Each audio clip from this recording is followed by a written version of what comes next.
Assalamualaikum warahmatullahi wabarakatuh. Di sini saya akan menjelaskan hadis akad musyarakah.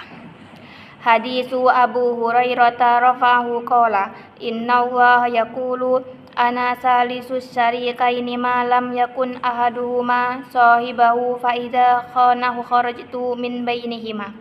Artinya, dari Abu Hurairah radhiyallahu anhu dari riwayat ma'ruf Rasulullah shallallahu alaihi wasallam bersabda, Allah Subhanahu wa taala berfirman dalam sebuah hadis qudsi, aku adalah pihak ketiga dari dua orang yang berserikat selama salah satunya pihak tidak mengkhianati pihak yang lain. Jika salah satu pihak telah berkhianat, aku keluar dari mereka. Hadis riwayat Abu Dawud, Al-Baihaqi, dan Al-Daruqutni. Pelajaran yang bisa diambil dari hadis di atas, yang pertama, Allah Subhanahu wa taala menjadi penjaga di antara dua pihak yang bekerja sama. Yang kedua, jika perserikatan tersebut dicemari dengan pengkhianatan salah satu atau kedua belah pihak, maka Allah Subhanahu wa taala tidak akan lagi menjaga semua pihak. Yang ketiga, sesuatu yang tidak dijaga oleh Allah Subhanahu wa taala maka akan dilaknat dan tidak diberkahi. Yang keempat, kemandirian dan kerjasama. Akad musyarakah mengajarkan pentingnya kerjasama dalam mencapai tujuan bersama. Dalam musyarakah, setiap pihak berkontribusi dan berbagi resiko serta keuntungan yang menciptakan rasa saling menghargai dan tanggung jawab. Yang kelima, pembagian resiko dan keuntungan.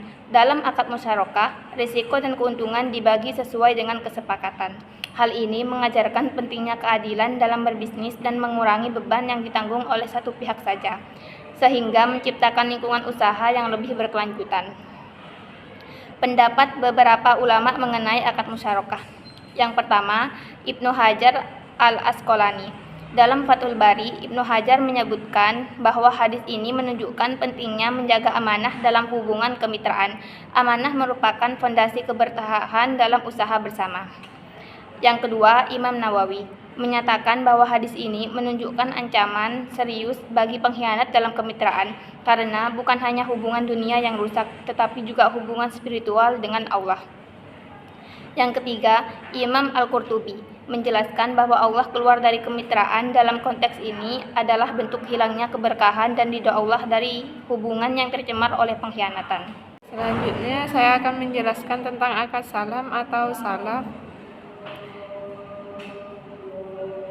Hadis Ibnu Abbas radhiyallahu anhu qala qadiman Nabi sallallahu alaihi wasallam Madinah wa hum yuslifuna bit tamri sanayaini wassalam qala man uslafa fi syai'in fa fi kail ma'ulumi wa wazuni ma'ulumi ila ajalin maklum, yang artinya dari Ibnu Abbas radhiyallahu anhu, ia berkata, ketika Nabi Shallallahu alaihi wasallam tiba di kota Madinah, sedangkan penduduk Madinah telah memesan buah kurma dalam tempo waktu 2 tahun atau 3 tahun, maka beliau bersabda, barang siapa yang memesan sesuatu, maka hendaklah ia memesan dalam jumlah takaran yang telah diketahui atau oleh kedua belah pihak, dan dalam timbangan yang telah diketahui atau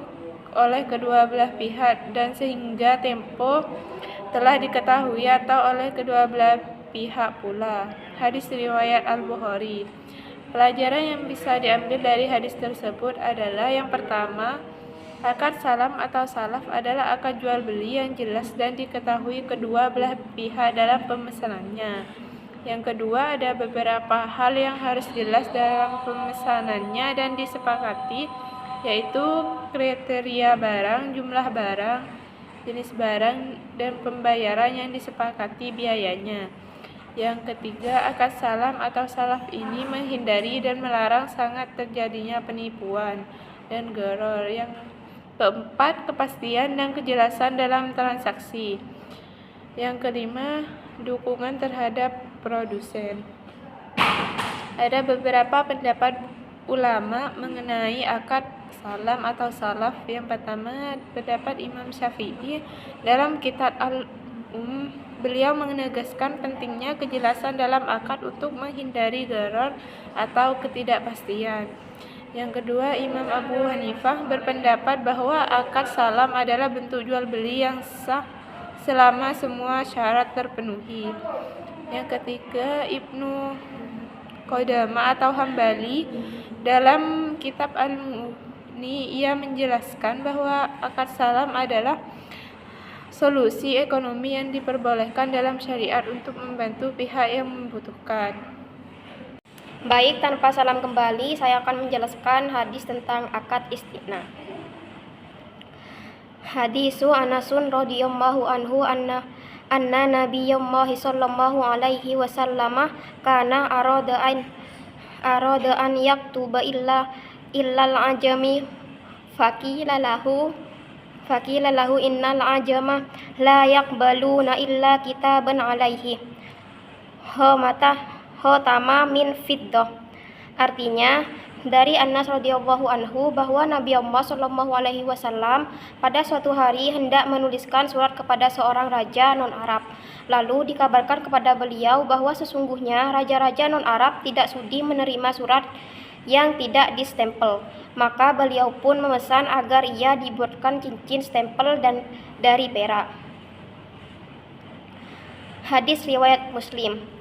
Pelajaran yang bisa diambil yaitu yang pertama, akad isti'na adalah akad kesepakatan terkait pemesanan barang yang terjadi antara dua belah pihak. Satu pihak menjadi penyedia atau pembuat barang, dan pihak kedua menjadi pemesan dan pembeli barang tersebut. Yang kedua, Rasulullah SAW pernah melakukan pemesanan. Hal ini disampaikan dengan dipesannya cincin beliau pada saat ingin mengirimkan surat dakwah Islamiyah kepada raja-raja non-Arab di sekitar Jazirah Arab.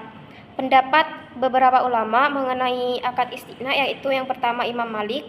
Dalam Al-Muwatta, Imam Malik menyebutkan bahwa akad isti'na diperbolehkan karena mempermudah kebutuhan masyarakat dalam memesan barang yang memerlukan proses pembuatan. Yang kedua, Imam An-Nabawi dalam Syarah Sahih Muslim.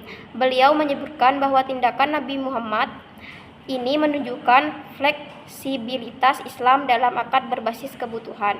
Yang ketiga, Ibnu Taimiyah menegaskan bahwa akad isti'na diperbolehkan meskipun barang belum ada saat akad, karena ini adalah bentuk transaksi berbasis kebutuhan nyata yang tidak mengandung gharar, seperti ada kejelasan spesifikasi. Sekian, terima kasih. Selanjutnya saya akan membacakan hadis tentang akad ijarah. Bismillahirrahmanirrahim. Hadis Ibnu Abbasin radhiyallahu anhu qala ja'ata zaman Nabi sallallahu alaihi wasallam wa atal hujama ajrahu. Artinya, dari Ibnu Abbas radhiyallahu anhu berkata, Nabi sallallahu alaihi wasallam berbekam dan beliau memberikan tukang bekam itu upahnya. Hadis riwayat Al-Bukhari Muslim. Pelajaran yang dapat kita ambil dari akad ijarah ini, yang pertama, akad ijarah merupakan perjanjian upah mengupah atas sewa menyewa yang dilakukan oleh dua orang, dua pihak atau beberapa pihak. Yang kedua, akad ijarah bertujuan memberikan keringanan dalam hidup seseorang. Misalnya, jika ada si A yang memiliki mobil dan si B tidak memiliki mobil, namun si B ini membutuhkan mobil untuk keperluan hidupnya, misalnya pergi ke kota besar.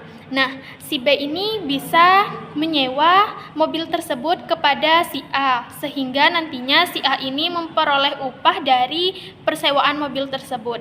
Yang ketiga, yakni pada hadis di atas, Nabi Muhammad SAW suatu ketika berbekam dan memberikan upah atas jasa bekam yang beliau gunakan. Pendapat menurut beberapa ulama mengenai akad ijarah. Yang pertama menurut Imam Bukhari. Dalam Sahih Bukhari, beliau memasukkan hadis ini ke dalam bab pembayaran upah, menunjukkan keabsahan akal ijarah dan pentingnya memberi hak pekerja sesuai kesepakatan. Yang kedua, menurut Imam Nawawi, dalam Sahih Muslim, beliau menyebutkan bahwa hadis ini juga mengisyaratkan keutamaan menghargai pekerja dan kewajiban membayar upah secara adil.